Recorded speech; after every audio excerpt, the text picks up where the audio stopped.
बिस्मिल्लाहिर्रहमानिर्रहीम। आज तक न्यूज़ के मुअज़्ज़ज़ नाज़रीन अस्सलाम वालेकुम। मुअज़्ज़ज़ नाज़रीन कराम, इससे पहले आप इस कहानी की 270 एक साथ सुन चुके हैं। अब किस्त 271 मुलाहिज़ा फरमाएं।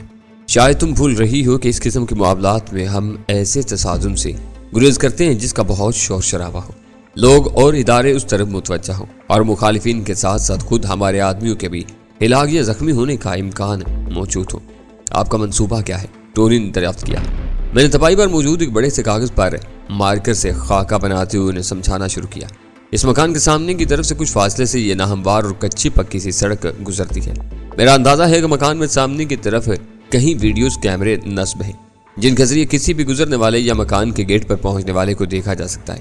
किसी के बारे में भी जरा सा शक शुबा महसूस करते ही या किसी को मशकूक अंदाज में मकान की तरफ बढ़ते देखकर वो न सिर्फ फौरन होशियार हो जाते हैं बल्कि मकान के अहाते में और पिछली तरफ मौजूद गार्ड्स को भी यकदम खबरदार कर सकते हैं। उनके दरमियान राब्ते का कोई जरिया मौजूद है। मकान के सामने की तरफ कोई गार्ड नहीं होता। टोनी ने तस्दीक चाहिए। नहीं, अब निशाना शौकत और मजबूती से कतई नजर ये मकान किसी खसूसी अहमियत का हामिल नजर नहीं आता। जमाल सईदी ने अपनी सी कोशिश की है कि कोई ऐसा गैर जरूरी काम न करे जिसकी वजह से मकान की तरफ लोगों की ज्यादा तवज्जो मबसूल हो, या फिर शायद किसी गलत इरादे से आने वाले को ज्यादा से ज्यादा कुछ फहमी मुतला रखने के लिए वो सामने वाले गेट पर गार्ड तैनात नहीं रखता। उसकी जरूरत भी नहीं है। उस तरफ वीडियो कैमरों की आंखें ही गार्ड का काम देती हैं और जरूरत पड़ने पर चंद सेकंड में गार्ड पिछली तरफ से आगे आ जाते हैं। कोशिश की गई है कि आम हालात में तमाम मुसल्लह अफराद आम लोगों, राहगीरों वगैरह की नजरों से ओझल ही रहें। गैर जरूरी वजह से बचना बहरहाल जमाल सईदी की पॉलिसी मालूम होती है। वो खामोश रहे। अब रहीला भी संजीदा मालूम होती थी। एक लम्हे की खामोशी के बाद मैंने सिलसिला काम जोड़ा। हमें सामने की तरफ से तो मकान तक जाने का रिस्क लेना ही नहीं है, ताकि अंदर मौजूद अफराद को कतन पता न चले कि बाहर कोई आया है। अगर अंदर मौजूद अफराद को इल्म हो गया कि बाहर कुछ ऐसे लोग आए हैं जिनसे उन्हें किसी किस्म का खतरा लाहक हो सकता है, तो वो न सिर्फ किला बंद हो सकते हैं बल्कि मुकाबले की सूरत में खासी खूनरेजी का भी खतरा है। इस तरह हमारे लिए अपना असल मकसद पूरा करना भी तकरीबन नामुमकिन हो जाएगा। तुम्हारा इरादा पिछली तरफ से ऊपर जाने का है? सरताज ने तस्दीक चाहिए। हाँ, मैंने खाके में निशानदही की। वो कुछ खुला इलाका है। अगर हमने मकान के दाएं बाएं पहलुओं से भी वहां तक पहुंचने की कोशिश की तब भी मेरा अंदाजा है कि मकान के अकब में मौजूद मुसल्लह मुहाफिज हमें देख लेंगे। इसलिए बेहतर है उनकी नजर में रहते हुए ही उस तरह उन तक पहुंचने की कोशिश की जाए कि उन्हें खतरे का एहसास न हो। सिर्फ उन्हें होशियार किए बगैर उनके करीब पहुंचने के लिए हमें खासा गेटअप करना पड़ेगा। हमें एक बार सिर्फ उन्हें खतरे का एहसास दिलाए बगैर उनके करीब पहुंच जाएं, फिर नहायत खामोशी से उन्हें काबू में करना, बेहोश करना या हलाक करना हमारे लिए कोई मुश्किल काम नहीं होगा। करीब पहुंचकर मुसल्ला जंगजू और गोरिल्ला टाइप लोगों को भी काबू में करना, बेहोश करना कोई मसला नहीं है। इसलिए आपको खास तौर पर जहमत भी दी जा रही है, वरना दूसरे साथियों या आम कारकुनों से भी काम चलाया जा सकता था। मक्खन लगाने का शुक्रिया। रहीला एक बार फिर बोल उठी। तहम उसके लहजे और अंदाज में मुकम्मल संजीदगी थी। अगर अब तुमने कोई गैर जरूरी बात की तो शायद तुम ये कहती हुई पाई जाओ कि घुंसा मारने और बत्तीसी बाहर निकालने का शुक्रिया। मैंने कहा, आखिर तुम इस मीटिंग को इतना गमनाक बनाने पर क्यों तुले हुए हो? वो मुलायमत से बोली। पेट भरे होने के बावजूद अब ये ताज़ीती इजलास मालूम होने लगा है। गम वाली इसमें कोई बात नहीं, ये एक संजीदा मसला है। हम इस पर संजीदगी से गौर कर रहे हैं। तुम्हारे सिवाय यहाँ सब संजीदा है। मैंने कहा, वाकई? उसने बारी बारी सबके चेहरों की तरफ देखा, फिर चेहरे पर मस्कीनी तारी करके सर झुकाते हुए बोली, मैं समझी थी कि दिल में ये सब ऐसी ही बातें सोच रहे हैं जैसी मैं जुबान से कर रही हूँ। I am sorry. वैसे मैं ये जो कुछ भी कह रही थी अपनी दानिश में संजीदगी से ही कह रही थी, लेकिन अब मैं आप लोगों के नुक्ता नजर के मुताबिक संजीदा रहने की कोशिश करूंगी। संजीदा नजर आने की कोशिश में दर हकीकत वो रंजीदा नजर आने लगी। मैंने मौका गनीमत जानते हुए सिलसिला कम जोड़ा। पैलेस में अंदर और बाहर जो मुसल्लह अफराद मौजूद रहते हैं वो कबायली किस्म के अफराद की एक पलटन है। वो धुन के पक्के असले पर सबसे ज्यादा इंसार करने वाले और करख्त मिजाज से लोग हैं। जिस्मानी तौर पर ताकतवर जरूर है, लेकिन खाली हाथ ज्यादा तेजी तरारी दिखाने के अहल नहीं है। हमें सबसे ज्यादा कोशिश ये करनी है कि उन्हें असलहा इस्तेमाल करने का मौका न मिले, ताकि अगर एक तरफ कोई कार्रवाई हो रही हो तो दूसरी तरफ वालों को पता न चलने पाए, क्योंकि जो कुछ करना है सिर्फ हम पांचों को ही करना है और एक जगह रहते हुए ही करना है। अलबत्ता मकान की असल इमारत में दाखिल होने के बाद हम मुख्तलिफ समतों में बिखर जाएंगे। आपको यकीन है कि मकान के पिछली तरफ वीडियो कैमरे नस्ब नहीं है? शफी शाह ने कदरे हिचकिचाते हुए पूछा। हाँ, मुझे यकीन है, लेकिन मेरे पास कोई सबूत नहीं है। इस सिलसिले में तुम लोगों को मेरे वजदान पर ही भरोसा करना पड़ेगा। मैंने मुस्कुराते हुए कहा, अपने वजदान के चक्रों में हमें मरवा न देना। सरताज बोली, मारे जाने का इम्कान तो इसमें हर तरह से मौजूद है। जिसको मारे जाने का डर है वो अपने घर ही रहे। मैंने कहा, खैर साथ चलने का वादा करके घर रह जाने वाले लोग तो नहीं हैं हम अफजल साहब। वो ठंडी सांस लेकर बोली, आपने अभी हमको आजमाया ही नहीं है। वाह वाह, क्या उम्दा मुकालमा बोला है। کسی فلم کی یاد تازہ ہو گئی ہے جو بچپن میں 1.5 روپے والی کلاس میں بیٹھ کر دیکھی تھی۔ ٹونی نے بھی اس اشارے میں اس کا ساتھ دیا۔ زرتاج یوں آداب بجالاہی جیسے اسے مشاعرے میں کسی اچھے شعر پر داد ملی ہو۔ راہیلہ کا چہرہ اس دوران میں پتھرایا ہوا سا تھا۔ اب راہیلہ سنجیدہ ہوئی ہے تو تم لوگ مسخرے پن پر اتر آئے ہو، میں نے اپنی سنجیدگی برقرار رکھنے کی کوشش کرتے ہوئے کہا۔ ٹونی شفی شاہ، تم لوگوں سے یہ امید نہیں تھی، تم تو سنجیدہ انسان ہو، شاید قریب بیٹھے ہوئے لوگوں سے جراثیم لگ گئے ہوں۔ شفی شاہ سر جھکاتے ہوئے آہستگی سے بولا۔ زرتاج نے اسے گھور کر دیکھا کیونکہ اس کے قریب وہی بیٹھی تھی۔ پھر وہ بولے، تم تو خود ایک جراثیم ہو، تمہیں جراثیم بھلا کہاں نقصان پہنچا سکتے ہیں۔ دوسرے روز دوپہر کے کھانے کے فوراً بعد ہم پانچوں میری گاڑی میں ہوٹل سے روانہ ہوئے۔ شفی شاہ ڈرائیونگ کر رہا تھا۔ ہوٹل سے ہم لوگ سیدھے صحرا گوٹ سے کچھ فاصلے پر واقع ایک اسٹوڈیو میں پہنچے۔ وہاں سے مجھے فون پر اطلاع مل چکی تھی۔ راستے میں افراد وہاں کچھ انتظامات کے ساتھ ساتھ ہمارے منتظر تھے۔ اسٹوڈیو میں اپنی صحیح شکلوں اور اصل حلیوں کے ساتھ وہاں سے مجھے فون پر اطلاع مل چکی تھی کہ وہاں کچھ انتظامات کے ساتھ ساتھ کچھ افراد ہمارے منتظر تھے۔ اسٹوڈیو میں اپنی صحیح شکلوں اور اصل حلیوں کے ساتھ داخل ہوئے تھے، لیکن جب ہم وہاں سے برآمد ہوئے تو ہمارے لیے ایک دوسرے کو بھی پہچاننا مشکل تھا۔ اسٹوڈیو سے نکلتے وقت ہم کار میں روانہ نہیں ہوئے، ہماری سواری بھی بدل چکی تھی۔ میری گاڑی گیٹ پر کھڑے ہوئے ایک شخص نے سنبھال لی جو حلیے سے ڈرائیور ہی معلوم ہوتا تھا۔ باہر اسٹوڈیو کے گیٹ کے قریب ایک انتہائی کھٹارا قسم کا ٹرک کھڑا تھا۔ اس کا پچھلا حصہ کھلا اور سپاٹ تھا، اس پر سیمنٹ کے بلاک لدے ہوئے تھے جس سے خاصا بڑا ایک چبوترا سا بن گیا تھا۔ اس چبوترے پر کنسٹرکشن میں کام آنے والا کچھ دوسرا چھوٹا موٹا سامان بھی تھا۔ بیلچا، مٹی میں لتڑی ہوئی ایک بند بوری، حتیٰ کہ ایک پہیے والی ایک ہاتھ گاڑی بھی اوندھی رکھی گئی تھی۔ اس طرح کا کچھ دوسرا کاٹ کباڑ بھی تھا۔ اس کاٹ کباڑ کے درمیانی جگہ بنا کر ہم پانچوں ٹرک پر چڑھ گئے۔ میں، شفی شاہ اور ٹونی مزدوروں والے حلیے میں تھے۔ پھٹی پرانی اور سیمنٹ وغیرہ میں لتڑی ہوئی بے ہنگم سی شلوار قمیض ہمارا لباس تھی۔ میرے سر پر میلی سی ایک پگڑی، شفی شاہ کے سر پر پرانی سی ایک گھسی پیٹی سندھی ٹوپی، تینوں ہی کے چہروں پر مختلف اقسام کی مونچھوں کا بھی اضافہ ہو چکا تھا۔ میرے تو بائیں گال پر موٹا سا ایک مسا بھی نظر آ رہا تھا۔ اس کے علاوہ بھی کچھ چھوٹی موٹی تبدیلیاں تھیں جنہوں نے ہمیں ہمارے جاننے والوں کے لیے بھی ناقابل شناخت بنا دیا تھا۔ زرتاج اور راہیلہ پتھر توڑنے والی عورتوں کے روپ میں تھی۔ دوسری گاڑیوں، موٹر سائیکلوں وغیرہ کی نسبت ہم ذرا بلندی پر تھے۔ میں نے محسوس کیا کہ گاڑیوں میں اور موٹر سائیکلوں پر کئی افراد گردنیں اٹھا کر دلچسپی آمیز نظروں سے ہماری طرف دیکھنے لگے تھے۔ زرتاج کی آواز گو کہ بلند نہیں تھی اور ٹریفک شور میں دوسرے لوگ تو اسے سن بھی نہیں سکتے تھے، لیکن اس کے انداز سے ظاہر تھا کہ وہ کچھ گانے کی کوشش کر رہی تھی، لیکن اس کے انداز یا آواز کی نہیں تھی۔ بات اس کے انداز یا آواز کی نہیں تھی، بات کچھ اور تھی۔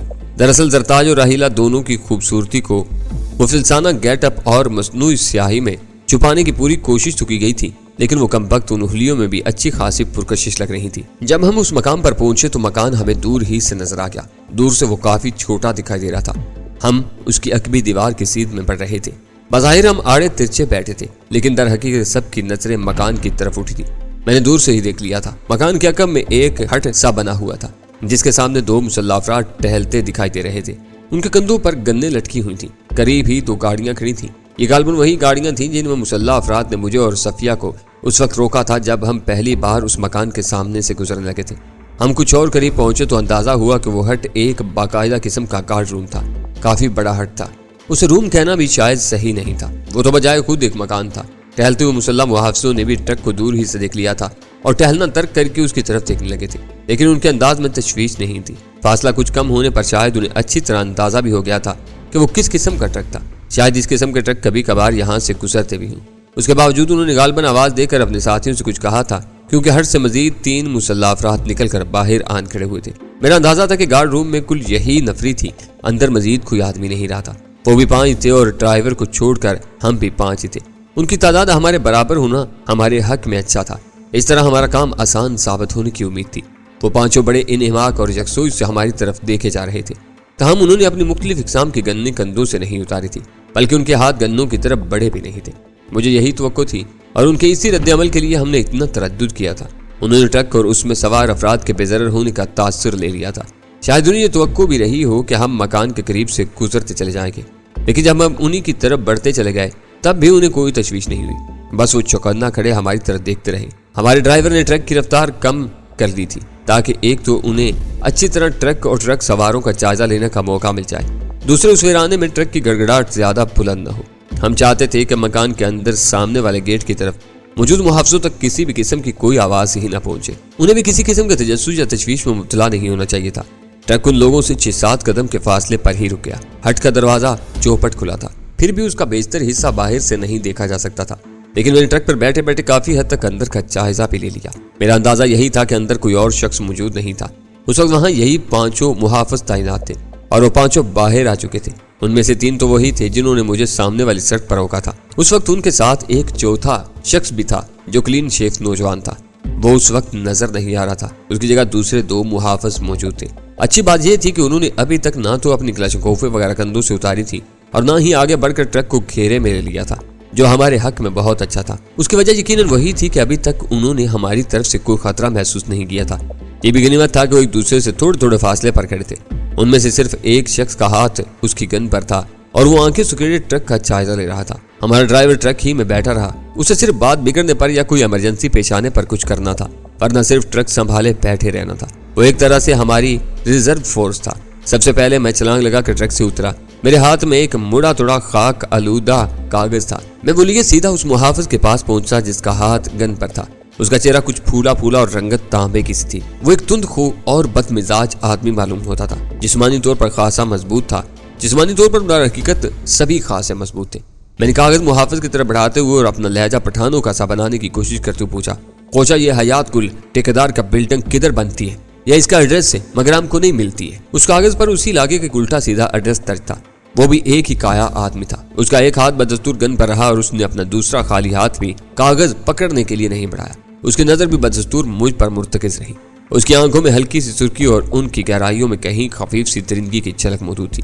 उसके बावजूद एक लम्हे के लिए मुझे अंदेशा महसूस हुआ कि शायद उसकी तेज नजरें मेरे बहरूप के लवाजमात को एक तरफ हटाते हुए मेरी असल शक्ल देख रही थी। ये भी गनीमत था कि शख्स उन मुहाफिजों में से नहीं था जो मुझे पहले भी देख चुके थे। इसके बावजूद उसे ये शुबा हो जाता कि मैं खतरे का बायस हो सकता था क्योंकि मैं गेट अप में था। कौन ठेकेदार हयात गुल? उसने ठहरे ठहरे लहजे में पूछा।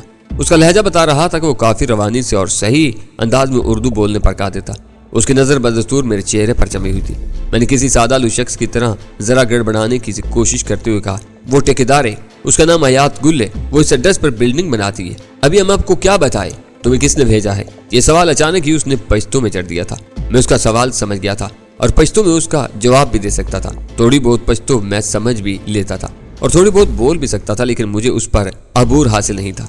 बोलने से मेरी पोल भी खुल सकती थी कि पश्तो मेरी जुबान नहीं थी। पश्तो दर हकीकत उन लोगों की भी जुबान नहीं थी, इसलिए इस इम्कान की तरफ मेरा ज़हन नहीं गया था कि कोई अचानक पश्तो में मुझसे कोई सवाल कर सकता था। जाहिर है अव्वल तक आखिर मेरे अंदाजे दुरुस्त साबित नहीं हो सकते थे और मेरी तमाम तर कोशिशें पूरी नहीं हो सकती थी। शायद मैं एक लम्हे के लिए सचमुच गड़बड़ा सा जाता क्योंकि मैंने जहन में उस ड्रामे का जो स्क्रिप्ट तरतीब दिया था ये उससे मुख्तलिफ एक मुकालमा बीच में आन टपका था। बहरहाल किसी भी किस्म के इम्कानात को मैंने जहन में रखा था, लेकिन दर हकीकत ये खास गड़बड़ नहीं थी। मेरे साथी भी ट्रक से उतर कर मेरे करीब आन पहुंचे थे और बज़ाहिर हम अंकलों की तरह हमारे दरमियान होने वाली गुफ्तगू सुन रहे थे, लेकिन दर हकीकत उनमें से हर कोई गैर महसूस तौर पर एक खास हिकमत अमली के साथ एक एक मुहाफिज के करीब खड़ा हुआ था।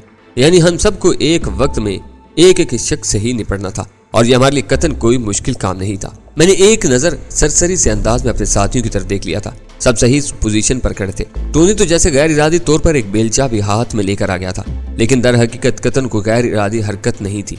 वो जानबूझकर सोच समझकर बेलचा साथ आया था। इस ताराना जाजे में भी मैंने महसूस कर लिया कि जरताज और राहिला ने जिन मुहाफिजों के करीब जगह संभाली थी वो बड़ी दिलचस्पी से उनकी तरफ देख रहे थे। वो खाना खराब हमको, मैंने पश्तो में जवाब देने के बजाय कहा और जरा परेशानी आमेज से अंदाज में अपने सर तक हाथ ले गया जिस पर सख्ती से पगड़ी लिपटी हुई थी जो वक्त जरूरत हेलमेट का काम दे सकती थी।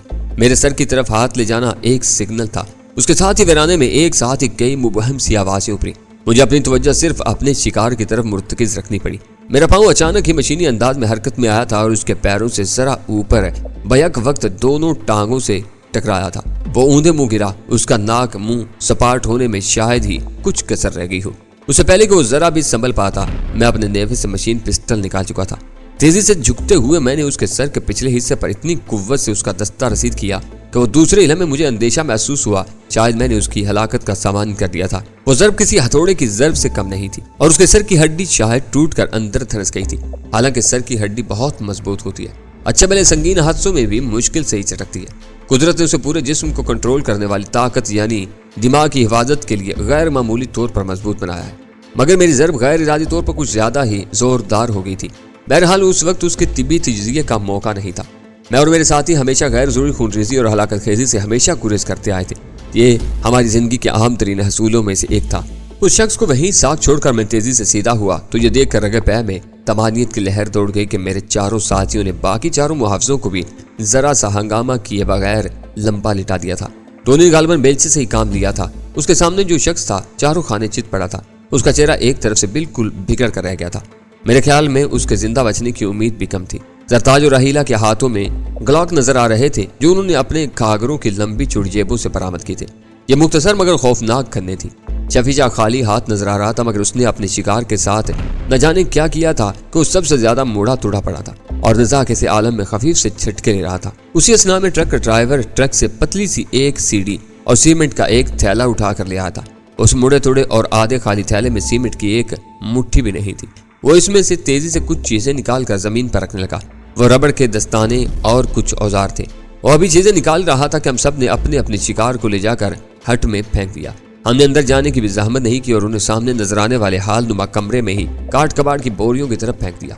दिलचस्प बात यह थी कि जरताज और रहीला ने जिन दो अफराद को गालबन मेरे ही जैसे किसी तरकीब से गिराकर ग्लॉक के दस्तों से बेहोश किया था, उन्हें वो दोनों ही अपने अपने कंधों पर उठाकर हट तक लाई। अगर कोई देखता तो जरूर हैरान होता कि इंतहाई मुतनासिब खदोखाल की मालिक वो खाना बदोश लड़कियां जो कुछ कर रही थीं वो अजीब लगता। शफी शाह ने टेस्ट लगाकर देखा, खारदार तारों में करंट नहीं था, लेकिन यह भी मुमकिन था कि किसी भी लम्हे आ जाता या फिर शायद उन तारों में रात को ही करंट छोड़ा जाता था। हम चाहते तो सीढ़ियों के बगैर भी उस दीवार पर चढ़ सकते थे, लेकिन अब एक चीज मुयस्सर थी तो उस सहूलत से फायदा उठाना चाहिए था। थोड़ी देर बाद हम तमाम लोग अंदर थे। बेशतर बड़े मकानों की तरह यह मकान भी उस तर्ज पर बना हुआ था कि दरो दीवार के तकरीबन वस्त में असल अमारत थी। शफी शाह और जरताज रकू किसी हालत में अपने रास्ते पर हो चुके थे, लेकिन जब मैंने बसद्दे एहतियात दीवार की ओर से निकलकर अपनी तरफ की कुशादा सी गली में झांका तो मुझे फौरी तौर पर पीछे हटना पड़ा। वहां से मेरी नजर गेट तक चली गई थी, लेकिन उधर असल इमारत के कोने के करीब एक मुसल्लाह आदमी बड़े इत्मीनान से एक स्टूल पर बैठा अखबार पढ़ रहा था। मैंने अपने मशीन पिस्टल पर साइलेंसर फिट किया और दीवार के साथ लगकर दबे कदमों आगे बढ़ने लगा। टोनी और राहीला को मैंने फिलहाल दीवार की ओट ही में रहने की हदायत की। अलबत्ता सरगोशी में उन्हें समझा दिया कि वो कोने से झांक कर देखते रही और जो ही मैं इशारा करूं हत्तुल इम्कान तेज रफ्तारी से मेरे पीछे आए। मैं गन हाथ में लिए टैगर पर उंगली रख के दीवार की तरफ पुश्त किए आगे बढ़ रहा था और मुहाफिज मेरी आमद से बेखबर था। मैं उस वक्त आधे से ज्यादा फासला तय कर चुका था जब वो गहरी सांस लेकर सर उठाकर गालबन अखबार का एक और सफा देखने के लिए उसे उल्टने लगा और उसी लम्हे उसकी नजर मुझ पर पड़ी। हैरत से उसका मुंह खुला का खुला रह गया। उस खुले मुंह से शायद कोई गुस्से से भरी आवाज या मुकालमा बरामद होता। उसके साथ ही उसका हाथ कंधे से गन उतारने के लिए भी पड़ा था, लेकिन मैंने उसे इन दोनों ही कामों की मोहलत नहीं दी। हैरत उसकी आंखों में ही मुंजमंद होकर रह गई थी। मुंह एक झटके से बंद हो गया था और गन की तरफ बढ़ा हुआ हाथ यकदम नीचे आ गया। थूम की हल्की सी आवाज के साथ उसकी पेशानी में एक सुर्ख सुराख नमूदार हो गया था। दूसरी लम्हे वो सजदे में जाने के से अंदाज में स्टूल से लुढ़क गया। ड्राइवे का फर्श भी मार्बल का था। मुहाफिज सर के बल उस पर गिरा। वो यकीनन फर्श तक पहुंचने से पहले ही मर चुका था, लेकिन अगर उसके मरने में कोई कसर रह जाती तो वो उस तरह गिरने से पूरी हो जाती। उसकी गन भी उसके साथ ही फर्श से टकराई थी। दोनों को इस तरह फर्श पर आकर गिरने से अच्छी खासी आवाज पैदा हुई थी। स्टूल उसके साथ नहीं गिरा था, वरना अच्छी खासी खड़खड़ाहट से बुलंद होती। उसके गिरने तक में टोनी और राहीला को आगे आने का इशारा कर चुका था और खुद मजीद आगे बढ़ चुका था। अगले कोने के करीब सामने के लान पर मौजूद किसी शख्स ने शायद मुहाफिज को गिरते देख लिया था। उसने तशवीश ज़दा सी आवाज में पुकार कर कुछ पूछा। शायद उसे गुमा गुजरा था कि स्टूल पर बैठा हुआ मुहाफिज चकरा कर गिर गया था। शायद उसके वहमो गुमान में भी ये बात नहीं हो सकती थी कि उस तरफ से 3 अफराद दीवार से चिपके गन्ने हाथों में लिए अजल के फरिश्तों की तरह चले आ रहे थे। हमने दौड़ते कदमों की आवाजें सुनी। फिर वो इमारत के कोने से अचानक ही हमारे सामने आ गया। वो भी एक मुसल्ला मुहाफिज था। उसकी गन उसके हाथ में थी। उसे रोकने और खामोश रखने के लिए गोली इस्तेमाल करने के सिवा कोई चारा नहीं था। हम पर नजर पड़ते ही उसने मशीनी अंदाज में गन सीधी की, मगर इस बार राहीला का ग्लॉक हरकत में आ और हल्की सी टक की आवाज के साथ वो भी फर्श पर आ गया। वो अपनी झोंक में ऊंधा गिरा था। हमने उस पर दूसरी नजर डालने की जहमत नहीं की और तेजी से मजीद आगे बढ़ गए। अब गेट हाउस हमारे सामने था। 2 मुसल्ला मुहाफिज उसके सामने खड़े तशवीश ज़दा नजरों से उस तरह देख रहे थे और तीसरा गेट हाउस की खिड़की में खड़ा था। उसका बालाई आधा धड़ नजर आ रहा था। गन्ने उनके हाथों में थी, लेकिन उनमें से किसी को भी गन इस्तेमाल करने का मौका न मिल सका। उस वक्त तक दूसरे कोने की तरफ से जरताज और शफी शाह भी पहुंच चुके थे। वो तीनों मुहाफिज दोनों तरफ से गोलियों की इज्जत में आ गए। वो गन्ने सीधी किए बगैर ढेर हो गए और कोई शोर शराबा नहीं हुआ। मुझे उम्मीद थी कि साइलेंसर लगी गन्नों की मध्यम आवाजें उस तवील और रीज बंद मकान में अंदर तक नहीं पहुंची होगी, और अगर किसी हद तक पहुंची भी होंगी तो शायद उन्हें कोई अहमियत नहीं दी गई होगी। उस किस्म के मजबूत कलों में और मुसल्लह मुहाफिजों के हिसार में बैठे हुए लोग बड़े मुतमिन होते हैं कि उन्होंने हर खतरे के सामने बंद बांधा हुआ है, इसलिए उन्हें परेशान होने की कोई जरूरत नहीं। मुहाफिज देर हो चुके तो मैंने लपक कर गेट हाउस में झांका, मगर उसमें मजीद कोई मुहाफिज मौजूद नहीं था। उसकी खिड़की में हमें जो मुहाफिज नजर आया था वो गोली खाने के बाद आधा खिड़की से बाहर और आधा अंदर लटका हुआ था। उसका मतलब था मकान की असल इमारत से बाहर और चार दीवारी के अंदर सिर्फ यही 5 मुहाफिज मौजूद थे। उनमें से वो मुहाफिज भी मौजूद था जिसे मैंने उससे पहले अपने यहाँ पेशगी के मौका पर जेब से अंदरूनी दरवाजे की चाबी निकालते देखा था। मैंने सबसे पहले उसकी तलाशी ली और मुझे मेरी मतलूबा चीज फौरन ही मिल गई। एक की रिंग में दूसरी कुछ चाबियों के साथ वो खूबसूरत चाबी भी मौजूद थी। मेरे साथी मेरे चाबी तलाश करने से पहले भागकर बरामदे के दरवाजे के दोनों तरफ दीवार से चिपक गए थे। शफी शाह और जरताज दरवाजे के एक तरफ थे, टोनी और राहीला दूसरी तरफ। ये सारी कार्रवाई मिनटों की नहीं सैकड़ों के हिसाब से हो रही थी और इधर उधर भाग दौड़ के दौरान में हम मुसलसल रकू किसी हालत में झुके हुए थे। मुबादा किसी खिड़की से हमें देख न लिया जाए। खिड़कियां काफी ऊंचाई पर थीं और किसी वजह से बंद थी। उनके अकब में गहरे रंगों के पर्दे फैले दिखाई दे रहे थे। मकान किसी बड़े मकबरे की तरह सकूत में डूबा हुआ था। मैं दरवाजे पर पहुंचकर उस तरह एहतियात से ताला खोला कि क्लिक की आवाज भी पैदा न होने पाई और उसके फौरन बाद मैंने दरवाजा नहीं खोला। मैंने एक लम्हे का तवक्कुफ किया, सुन लेने की कोशिश की, लेकिन अंदर कोई खफीफ सी आवाज उभरती तो उसे उस साउंड प्रूफ दरवाजे से बाहर सुनना बहुत मुश्किल था। आखिर मैंने एक घुटने के बल बैठकर नहायत आहिस्तगी से उस दरवाजे को खोलते हुए अंदर झांका। मेरा सर झुका हुआ था। कोई गोली मेरी खोपड़ी या मेरे किसी और हिस्से को चीरती हुई नहीं गुजरी थी। सामने हाल खाली पड़ा था और उससे आगे वो राहदारी दिखाई दे रही थी जिससे गुजरकर मैं जमाल सईदी की नशिस्तगाह में पहुंचा था। सबसे पहले हाल में मैं दाखिल हुआ और कुछ लम्हे वहां इंतजार करता रहा, शायद किसी तरफ से कोई आसार दिखाई दे। ऐसा कुछ नहीं हुआ। तब मैंने अपने साथियों को अंदर आने का कहा। एक जगह से सीढ़ियां ऊपर जा रही थी। राहीला को मैंने ऊपर जाने का इशारा किया। ऊपर की मंजिल की जिम्मेदारी उसकी थी। सीढ़ियों के करीब ही वो स्लाइडिंग मौजूद था जिसके बारे में मुझे मालूम था कि उसके तहखाने की सीढ़ियां नीचे जा रही थी। उसी तरह तयशुदा हिकमत अमली की वजह से हम तहखाने के दरवाजे को छोड़कर आगे बढ़ गए। हाल से मुत्तसिल ही वो दूसरा लंबा चौड़ा कमरा था जिसे जमाल सईदी ने अपना असल ड्राइंग रूम बना रखा था। मैंने उस कमरे में झांका तो जमाल सईदी मुझे वहीं नजर आ गया। ऐसा मालूम होता था कि वो तख्त उसकी पसंदीदा तरीन चीज था। वो उसी पर चारों खाने चित पड़ा सो रहा था। ऐसा मालूम होता था कि इंसान नहीं, कोई हाथी का बच्चा पड़ा सो रहा। उसके आस पास कोई भी नहीं था। वो अकेला ही पड़ा था। हैरत की बात थी कि उसने सोने के लिए भी किसी बेडरूम वगैरह में जाने की जहमत नहीं की थी। मैंने शफी शाह को इशारा किया। वो गन लिए उसके करीब जा खड़ा हुआ। मैं और जरताज आगे का सर्वे करने के लिए रवाना हो गए। हमारी वापसी तक शफी शाह को जमाल सईदी का ख्याल रखना था और अगर वो नींद से बेदार हो जाता तो उसके रद्द अमल के मुताबिक उससे निपटना था। ड्राइववे में मुझे रंगीन शीशों वाली एक गहरे नीले रंग की पजीरों के अलावा कोई गाड़ी दिखाई नहीं दी थी, इसलिए मेरा अंदाजा था कि शायद न्योला नुमा वो शख्स तो उस वक्त मकान में मौजूद नहीं था जिससे मेरा पहले वास्ता पड़ चुका था। आगे राहदारी में दोनों तरफ कमरों के दरवाजे नजर आ रहे थे। जरताज ने एक तरफ की दीवार के साथ चिपक कर उस तरफ के दरवाजे को खोल खाल कर अंदर झांकने की जिम्मेदारी संभाली और मैंने दूसरी तरफ के। ये दरवाजे हमें गैर मकफिल ही मिले और कई कमरों में किसी कतरे ने भी हमारा इस्तकबाल नहीं किया, लेकिन उनमें से झांकने पर एक तरह से हमारे सामने हर कदम पर एक नए जहाने हैरत के दर खुलते चले गए।